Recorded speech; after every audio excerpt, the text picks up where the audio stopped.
जायगायावनो थासारिया मोजां मोनब्ला दिनै मानोथो बेंगलर कलकाता केरेला बायदिसिनायावहाय थांनानै सोरबा आन्दायहैदों सोरबा गुबुनजों खारसनहैदों सोरबा सोरखौबा लांखारदों सोरबा थैहैदों सोरबा गोमादों बेबायदि थासारि दिनै खोनानो मोनो। लाख कोटी टका এতিয়া এই 1 লাখ কোটি টকাৰ মূল্য কি এই 1 লাখ কোটি টকা অসমত কিয় বিনিয়োগ কৰা হৈছে আদানী আম্বানী টাটা গটাই দিয়া হ'ব নেকি অসমৰ সম্পদ এনেকুৱা বিভিন্ন আসলতে প্ৰশ্নৰ মাজত আজি প্ৰকৃততে কেনেকৈ অসমৰ এটা নতুন অধ্যায় আৰম্ভ হৈছে আৰু এডভান্টেজ আসাম 2.0 পিছত ইয়াৰে কথাই ভিডিঅ गोबां गिदिर गिदिर दारिमिनगिरिफोरा जोंनि आसाम हादोरावहाय बाहागो लाफैदों बा इनभेस्टमेन्टनि थाखाय बिथांमोना थियारि जानानै दं। बेनि सोमोन्दै माखासे खोथा नोंथांमोनजों शेयार खालामनो गोनां दङ। थारैनो दिनै आसाम रायजोआवहाय मा सोलिगासिनो दं उद्योगपति होननानै बुङोना फालांगियारि जायफोरा गोबां धोन गोनां बिथांमोनखौ सासे आसामनि मिनिस्टारा बिथांनि उन बिथांखौ वेलकाम खालाम होयो एस्कर्ट होलायो। दा बै रायजो राजा साधारन व्यक्तिफोरा जाय बिथांमोनखौ देरहासार जाहोनानै बै मासियाव जहोदोंमोन जाहाथे बिथाङा रायजो राजाफोरनि फारसे मोजां हाबा मावना दिन्थियो आरो रायजो राजाफोरनि सार्थ बिथांमोना खामानि मावनो हायो।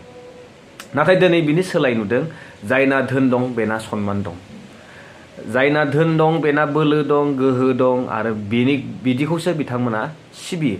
अब्ला रायजो राजाफोरा भट होनानै गावजों गाव गुलाय गुजाय मोनसे थासारिनि गेजेरजों बिथांमोनखौ देरहासार जाहोयो। बिथांमोना दिनै नाथाय भेलुआ जिर'। दा बेबायदिनो दिनै जों मोनसे जिनिसखौ नुबाय मानगोनां CM प्रमद बर' बिथांखौ मानिदोंमोन गनायदोंमोन सुक्तिबो खालामबाय बिथाङा बेखौबो फोरमायना होबाय बे सुक्तिखौ मानि जाहोनाव खालामनो गोनां जाखो सुक्तिया जालांबाय बिथाङा पलिटिक्सआव फैबाय मस्ट वेलकाम ना बयहाबो मोनसे सम फैयो समजों लोगोसे खारफानांगौ जायो बेयावबो थिगैनो दं। दिनै बिथांखौ मोनसे जोंनि फिसाबाबो जोंनि हालामखौ सामलायनो थाखाय बिथांनो जितु दायित्व भार बिथाङा लादों दिनै बेखौ मावफुंनो हादोंना हायाखै। दिनै नुदों जोङो सुक्ति जाखांनायनि उनाव बिथाङा बै इलेक्शनखौ देरहायामोनब्ला हयथ' दिनै आंनि प्रेडिक्शन मोनसे बिथांनि मुङानो गोमोरलांगौमोन नामा। बिथाङा दिनै बे मोनसे सिचुएशना बिथांनि थाखाय डु अर डाइ सिचुएशनमोन दि जेरैखि जाया बिथाङा पलिटिक्सआवहाय जि बारावहाय बिथाङा बाहागो लादों बे समाव बिथाङा देरहानांगौआ ओरैबायदि गोनांथारमोन आं अलरेडि बुंबाय डु अर डाइ सिचुएशनमोन हयथ' देरहानांगोन मावथारनांगोन नङाबा बिथाङा थैनांगोन बेबायदि मोनसे सिचुएशनमोन। दा खुनुरुखुम देरहानायखौथ' मा होनो कमप्रमाइसजों बिथाङा सोलिबाय जेरैखि जाया बिथाङा आथिं हमनानैब्लाबो जेरैखि जाया जि उपाय दङ गासिबो खालामजोबनो थाखाय थियारिमोन जाबायदि नुदों आरो थिग बेबायदिनो जादों। जायनि फारसे बिथाङा जिगाब रायोमोन बर' अना बर' मानि थाखाय दैदेनगिरिफोरनि फारसे जाय बिथाङा सोंखारियोमोन दिनैनि जोंनि आसामनि चिफ मिनिस्टार बिथांमोना गिदिर गिदिर मानसिखौल' सिनायो गोजौ थाखोनि मानसिखौल' सिनायो होननानै बिथाङा बुङोमोन। नाथाय दिनै बिथांमोना सोरांस्लाब मोने हरजों हर थांनानैहाय जेरै हागोन जेरै हाया माने बेखौ कमप्रमाइस खालामनानै दिनै 5 बोसोर आबुं जालांबाय। दा दिनै बुंसोलायबाय जे देरहानायनि उनाव बिथाङा बुंदोंमोन सुइजारलेण्ड बानायगोन सुइजारलेण्ड नायनो थाखाय जोङो सुइजारलेण्डआव थांनो गोनांथि गैला रायजोफोर सुइजारलेण्डआ जोंनि बिटिआरआवनो दं। जों नुबाय सुइजारलेण्डखौ। दानिया बे 5 बोसोराव मा जालांखो मा जालाङाखै बेनि अनेकथा भिडिअ दङ अनेकथा कन्टेन्टनि सायाव आङो नोंथांमोननो टपिक हरदों भिडिअ हरदों नोंथांमोना चेक इन खालाम नाय मोनफा मोनफा खोथाखौ बुजिजोबगोन मा मावनाय अपोजिशना 17 बोसोराव बेनि उनाव प्रमद बर' बिथाङा मा मावदों मा मावाखै मा दावराव जादों मा जायाखै जों बयबो मिथिखाबाय। दानिया फैदोलाय 2025 नि बिसायख'थिनि समावहाय दा बर्तमान सिटुएशनाव बिथांमोना मा बुंगासिनो दं। एख' चेन्ज गैया। दासिमबो बै 17 बोसोरानो बिथांमोननि मेन एजेन्डा जानानै दङ। नाथाय बिनि सोलाय सोंथिया बेसो जे बिथांमोना 17 बोसोरनि सोलाय दिनै मा मावखो मा मावनो हाखो। साननैसो जोङो बिथांमोननि जि टीम दङ साइरेन दामनानै गारि एस्कर्ट लाबथिंनाय बेखौबो बन्द' खालामजाबाय।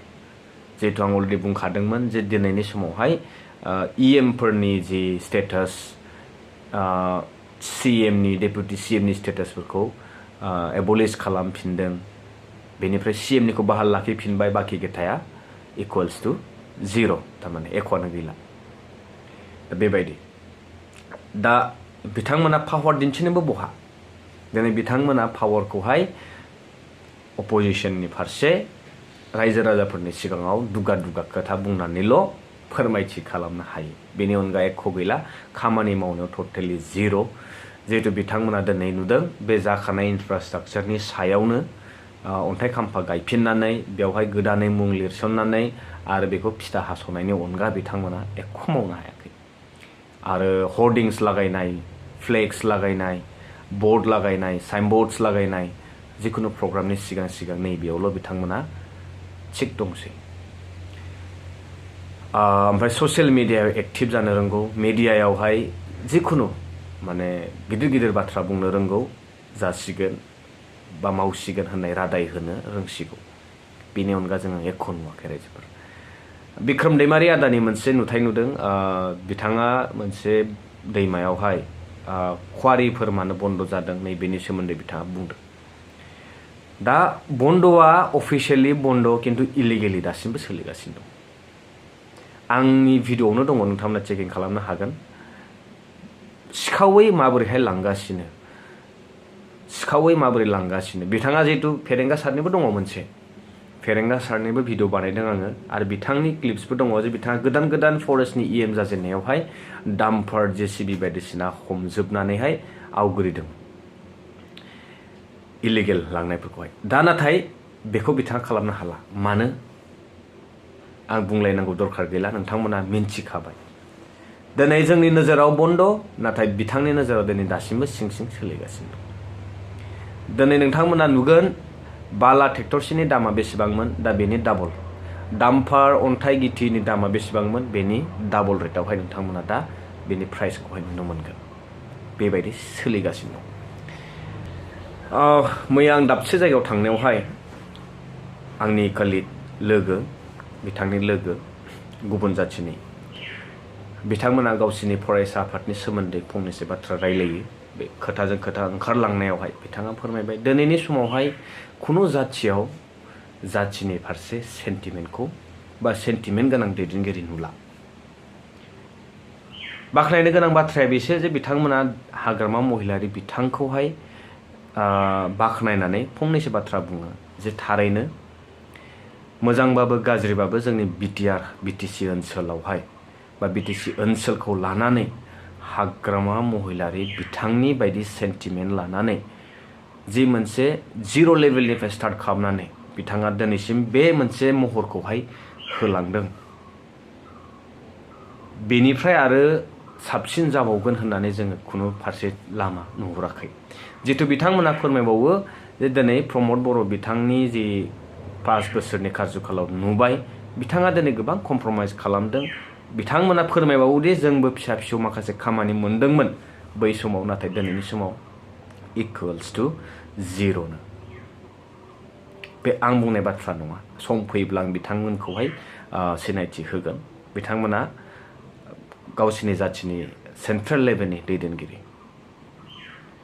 दिनै बिथांमोना रिटायार्ड लाबाय, माने माने दिनै जिरायथ'बाय। जिहेतु बिथांमोना आरो मोनसे बुस्थुखौ मुंख'बावदों जे थांनाय जे जुमुर जालांबाय वर्ल्ड रेकर्डनि थाखाय, दा बेयावबो गोबां पलिटिक्स दं।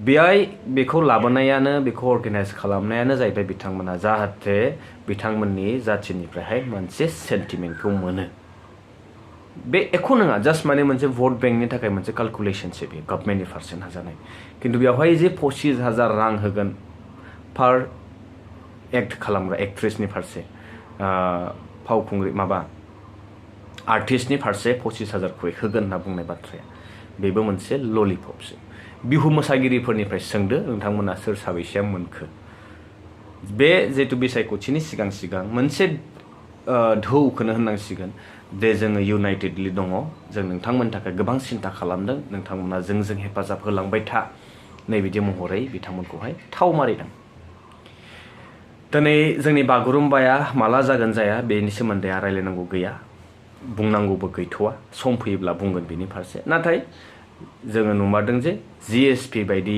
एजिपि बायदि बिजेपि बायदि जोंहाय जोंनि प्रमद बर' बिथाङा एलायन्सआव जेरैखि जाया सरकार जायखिजाया गादिखौल' मोननांसिगौ होननानै जे कमप्रमाइज खालामनानै दिनै जोंखौ बे लेभेलाव लाबोबाय जे जों दिनै नुदों आसाम माला रडखौनो होन जिखुनु स्किम्स गिदिर गिदिर स्किम्सखौ नाय नोंथांमोना बिटिसिआव जोंनि ओनसोलाव बर्थमान नोंथांमोननि साराउन्डिंसआव नाय कन्ट्रेक्टरफोरा सोर 17 बोसोरनि खोथाखौ बुङो 17 बोसोराव ग्रुबै खामानि रानै होदोंमोन मावनो मोनदोंमोन गरसे गरनैब्लाबो मोनदोंमोन आरो खामानिया जायगानि थिकादारफोरा लायोबा मा मुलाम्फा जायो जोंहा गोबाङानो साननो हानाय बेनि फारसे दा मुलाम्फाया बेनो खामानिया जायगानि फैसा थाखायाबो जायगायावनो थालांगोन बेयाव जिमाननाखि मावग्रा व्यक्तिफोर दङ बेबो जायगानियानो जागोन अब्ला जोंनि आखायावहाय एसेबाबो खरसा ओंखारो आरो बे खरसाया जोंनि जायगायावनो आरो बाहायजाफिनो दिनै गलाफोरखौ नायदो दखान बायदिसिना फाहारफोरखौ नायदो बिथांमोना बुंसोलायबावो जे दिनै फैसायानो गैला थिकादारानो गैला खामानियानो गैला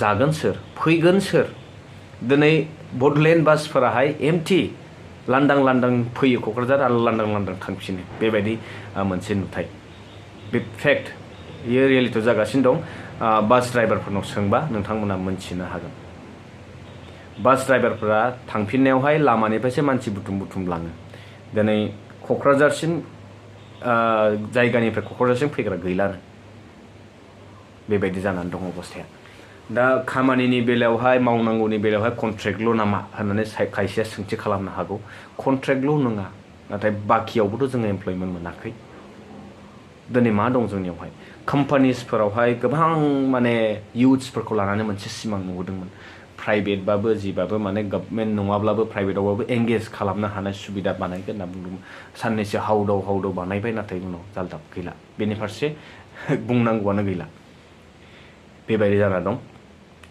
जुदि जायगायावनो थासारिया मोजां मोनब्ला दिनै मानोथो बेंगलर कलकाता केरेला बायदिसिनायावहाय थांनानै सोरबा आन्दायहैदों सोरबा गुबुनजों खारसनहैदों सोरबा सोरखौबा लांखारदों सोरबा थैहैदों सोरबा गोमादों बेबायदि थासारि दिनै खोनानो मोनो बेबायदि